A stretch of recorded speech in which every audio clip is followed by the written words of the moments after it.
So I think we're at a really interesting time in our industry and actually in industry as a whole. We're in the kind of a transitionary period, I think, to where if you look historically, we've had these eras, right? So there was the industrial era, right, where you could actually manufacture stuff repeatedly. What we're in now is like a transition from that into like some people call it the knowledge worker era. So I've heard it referred to as the creative era. And the type of management and the type of approach to business that was successful when you're running big factories is not successful when you're now trying to manage a business that is about creating new information or about collaboration like software development, right? And so we're in this really interesting shift to where approaches like Agile are like one stream of how to do things differently that works better for that type of work.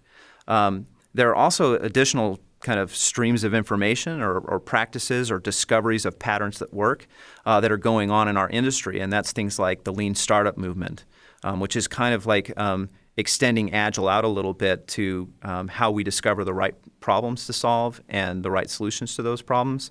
So it's like stretching Agile out a little bit.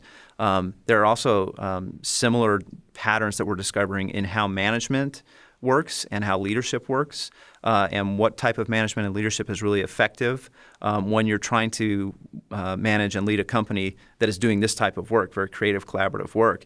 And so it's kind of a fascinating time to be in the industry because we have all these different kinds of streams of new patterns that are starting to merge and form like a whole new paradigm for how businesses work.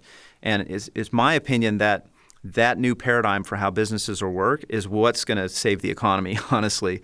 A lot of the economic problems that we're having in the world today are just a mismatch in this idea that the goal of a corporation is to maximize shareholder value, like there's any inherent value in making money. Money's a tool. It's a result of doing cool things. And the paradigm that we're starting to see shift is that that's interesting. But what's much more interesting is what if the whole purpose of a company or a corporation was to find new customers and make their lives better. And that's really what's interesting to me is that all of these things like Agile and Lean Startup and new leadership practices are starting to push us to where we're actually going to topple that a little bit and say, no, that's not the job of our corporation is to generate more dollars on a spreadsheet. The job of our corporation is to make people's lives better. And that's really exciting because like if we could do that, I think that actually does help us to make the world a better place.